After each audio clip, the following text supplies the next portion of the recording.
Urdhra. Përshëndetje zotri Kryeministër Rama, jam Erlis Sada, student i Kolegjit ISP. Së pari ndihem i nderuar që Kolegji më dha këtë mundësi të bashkëbisedoj me ju.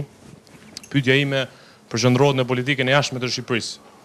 Dhe në kërkesën në deklaratat e ambasadorit rus që thatë që disa herë ka kërkuar nga ju një vizitë zyrtare në Moskë dhe ju nuk e keni kthyer përgjigje. Pyetja a bën një nga një apo? Pyetja e parë interesante mas 2 orësh. E di pse? Dhe jo, edhe e di pse? Jo, se pëlqeu, ajo është pyetje e vështirë, se unë tani ndërkohë unë po mendoj që të përgjigjem se ajo është pyetje. Jo këto që i sajoni vet, i komentoni vet, pastaj të vini këtu të pyesni. Nëse ka përgjigje të mira dhe të këqija. Ka pyetje, s'ka pyetje të fajshme, po ka pyetje kot sa të dush. Jo të këqija në kuptimin të fajshëm, pyetja çdo pyetje është e pafajshme, po ka kot, ka plot, ajo është pyetje plot, ka lezet. Ti dukesh që janë rregull. Tashi, është e vërtet, jo, madje nuk e di, se nuk e kam parasysh se sa shumë, nëse këtu është ndjek gjithë biseda, apo vetëm pjesa e Kosovës, atje në Beograd, po një pjesë ka qenë në Rusinë.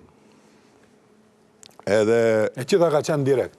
Nuk e di, nuk e kam, po se këta nuk e, apo Rusia si intereson këtyre, s'ka lidhje. Nuk ka lidhje, as me Serbinë s'ka lidhje, as gjë. E mbajmë mend edhe atë shprehjen e madhe dashurisë. Mos ndëry tani se kemi matur, mos ndëry. Ndaj Merkel. Mos ndëry. Po, e pas ke pa. Pra, është e vërtet që ambasadori rus e ka bërë këtë demarsh. Unë e kam sqaruar edhe publikisht në atë debatin që u bën në Beograd, po kemi qenë ndër antarët e NATO-s që kemi mbështet linjën e re të NATO-s të shtrëngimit dhe dialogut, jo vetëm të shtrëngimit të Rusisë, po dhe dialogut. Ne marrëdhëniet tona me Rusinë janë minimale, por s'kemi asnjë lloj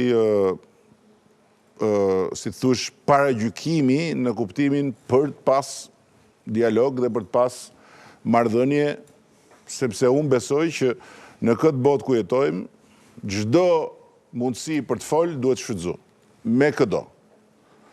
Pasi armiqtë e mëdhej të shoqërive tona nuk janë më shoqëritë mes njëra tjetrës, po është shoqëria jonë si e tërë me vlerat dhe me parimet që ka, me ata të cilët duan ta kthejnë botën përmbys, duke shfarosur pikërisht ato vlera që dikush më shumë, dikush më pak i kemi përqafuar që të gjithë. Kjo është pak a shumë përgjigja që do jepja. Tjetër. Përshëndetje, Albina nga Kolegji SPI. Faleminderit, Kryeministër, për mbështetjen e vazhdueshme që keni treguar ndaj shtetit tonë. Dhe gjithmonë aty ku nuk na është dhënë mundësia neve si shtet, ju na keni përfaqësuar denjët dhe shpresoj të vazhdoni ende na përkrahani. Pyetja ime është: në samitin e Berlinit të organizuar nga kancelarja Merkel, keni qenë zëri i vendeve të Ballkanit. A flet diçka për ju, Edi Rama, si figurë politike dhe për Shqipërinë?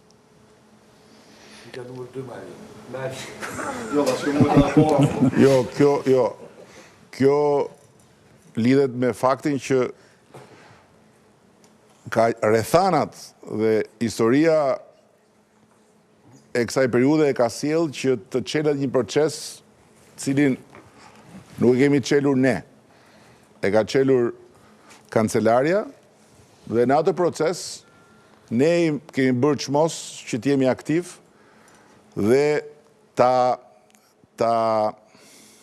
përsosim, po themi, sa të mundemi, rolin që Shqipëria ka pas historikisht, sepse në politikën e saj të jashtme, Shqipëria ka pas një prirje të përgjithsisht të pandryshuar për të qenë një faktor paqe dhe stabiliteti në rajon. Dhe kjo ka qenë një ndihmë shumë e madhe për Kosovën. Ti jemi realist. Ka qenë ndihmë shumë e madhe për Kosovën, sepse ajo çka e bëri të mundur luftën dhe mbështetjen aq të madhe të aleatëve, ndër të tjera, ishte edhe fakti që shqiptarët nuk ishin duke luftuar për një ide nacionaliste të tyre dhe për të triumfuar mbi dikë tjetër. Dhe Shqipëria me pozicionin e saj ka qenë gjithmonë një garanci. Nëse Shqipëria do të ishte në pozicione të tjera, Kosova do ta kishte paguar shumë shtrenjtë me mos përfshirjen e aleatëve në luftë. Abstragoj këtu, po dua thjesht ta shpjegoj atë që po them. Kështu që në këtë aspekt, mua më ka qelluar të jem kryeministër në këtë periudhë, unë mundohem ta bëj këtë me dinjitetin maksimal dhe me përkushtimin maksimal. Besoj që politika jone jashtme ka fituar një dinamik të re në tërësi. Nuk jemi më ata që kemi pozicione jo fort të dinjitetshme në raport me disa fqinj e kështu me radhë. Tani kjo ngajerë shërben që këta të thonë ky merret me politikë të jashtme se ka halle të brendshme, po e vërteta është që ne po bëjmë maksimumin që të bëjmë politikë të jashtme dinamike dhe që Shqipëria të ndrojë imazhin e vet në syt e partnerëve. Dhe më lejoni t'ju them dhe gjë tjetër. Për këta të kësaj teorisë apokalipsit, që në 2013 ne morëm detyrën në vitin e refuzimit 4 të statusit kandidat për Shqipërinë. Nuk ka bërë vaki për asnjë vend tjetër evropian. Dhe është refuzuar 4 herë Shqipëria. Rritë cilësinë dhe jetesës banore Shqipërisë. Lere më lere. Është refuzuar 4 herë Shqipëria, mos më të pritë se flas me ata. Është klik, ja. Edhe të folurën e kanë me klik, futen mes kot pa lidhje. Dhe tjetra, sarkazmi jot është i mirë për mi u shmang përgjigjeve. Po nuk është gjithmonë efikas. Lutem më mos ndërhyjtoj. Sot kemi për pak ditë, besoj, lajmin që do hapen negociatat me Shqipërinë. Dhe me që ti lexojmë këto ndërkombëtarët, lexo edhe raportin e Bashkimit Evropian për ekonominë në Shqipëri, se t'intereson. Dhe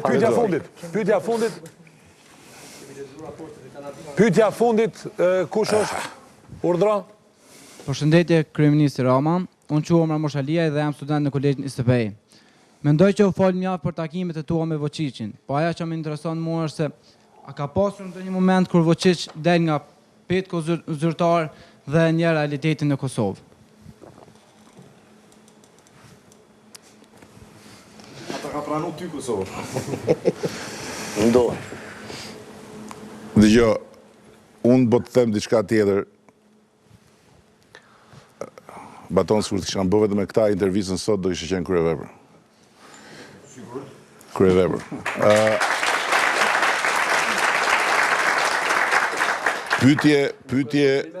Pyetje me herë më interesante dhe më të vështira se sa pyetjet që bëni ju. Ju nga që bëni pyetje pa kuptim, ju duket sikur tjetri nuk thot asgjë. Po të them diçka tjetër.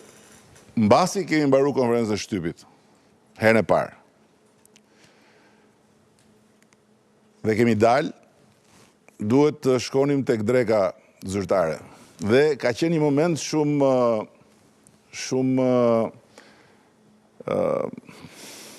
prej luftet ftohtë, po themi. Serbët ishin mbledh gjithë në një cep, komplet, te salla. Vučići ishte në mes dhe gjithë ata ishin rroba, po ishin komplet mbledh atje. Edhe ne ishim hym për drekë, ishi situatë dhe u shkoj, na sollën ato godat për atë gëzuar, dhe unë shkoj për të bërë gëzuar. Edhe ata kthehen, po ishte si një mur. Vučići të riqet pak, edhe më thot, pse e bëre këtë? I thot, çfarë bëra? Thot, A e kupton se çfarë ke bërë sot The Palace of Serbia? I thash dëgjoj. Unë mendoj që çka ka rëndësi në marrëdhënien mes nesh, nëse për ne, për ty dhe për mua, ka vërtet rëndësi marrëdhënia mes vendeve që ne sot udhëheqim, është të jemi të vërtet me njëri tjetrin. Unë thjesht kam thënë të vërtetën time, cilën ti mund të apranosh, mund mos apranosh, por nga mënyra se si nuk e pranon, varet cilësia e kësaj marrëdhënie. Dhe harroje se në marrëdhënie me mua, unë do shmangem ndonjëherë nga ajo që dua të them haptas në sy, ku tjetë në publik, në privat, si pas rast. Kjo vetëm kështu mund të kemi marrëdhënie të shëndetshme, pavarësisht se mund të ketë diçka si kjo që mund mos merrë vesh kurrë, apo mund të ketë diçka që mund mos merrë vesh përkohësisht. Ka qenë shumë e tensionuar dhe faktikisht kështu është marrëdhënia. Pra, flasim hapur, drejt për drejt, dhe edhe për gjëra që jemi komplet në dy pika të ndryshme. Por është shumë e rëndësishme kjo pjesë. Mirë, mu nuk mbetet, nuk mbetet se është fiks 2 orë. Më intereson e pyetje për Jo, nuk ke përgjigja e kryeministrit. Jo, nuk keni më pyetje, për arsye se Përgjigja e fundit e kryeministrit a shoqërohet me kolon zanore po më në intereson. rregull, në rregull. Se ishte shumë. Unë ju ndëgjova 2 orë, nuk ju ndërhyna. Vetëm pak. Shive. Jo, po shpresoj që jemi kontakte të Unë ju dëgjova zanore përgjigjes juaj. E di që në përvojën tëme të gazetarisë, mas vështirë është me bë pyetje. Edhe mas vështirë është me qanë intervistues. Dhe pyetjet janë gjithmonë ato që e bëjnë interesante. Prandaj faleminderit gjithë juve që ishit pjesë e panelit. Edhe faleminderit zotit Rama. Them dhe një fjalë fundit falenderim, vetëm falenderim. Veç falenderim. E kam vetëm falenderim, pyetjet hajde vazhdoni të bëni jashtë ke kafja, sa aty ju rregullojnë më mirë se këtu. Falenderim. Jo, e kam sinqerisht, përtej të gjitha atyre që shkëmbyem, unë du t'ju falenderoj, ju të gjashve, për një gjë, pavarësisht atyre mos dakordësive që ju keni apo që unë kam, asnjë për jush, të paktën në leximin tim, nuk ishte qëllimisht këtu tendencios për shkak të një agende tjetër, siç ndodh për fat keq hera herës në Shqipëri. Ju ishit vetja juaj dhe unë për këtë ju falenderoj shumë. Faleminderit juve. Edi Rama, faleminderit. Ishte kënaqësi. Faleminderit Dastit, faleminderit Petrit, Ilir, faleminderit Renar, Astrid Nërnas.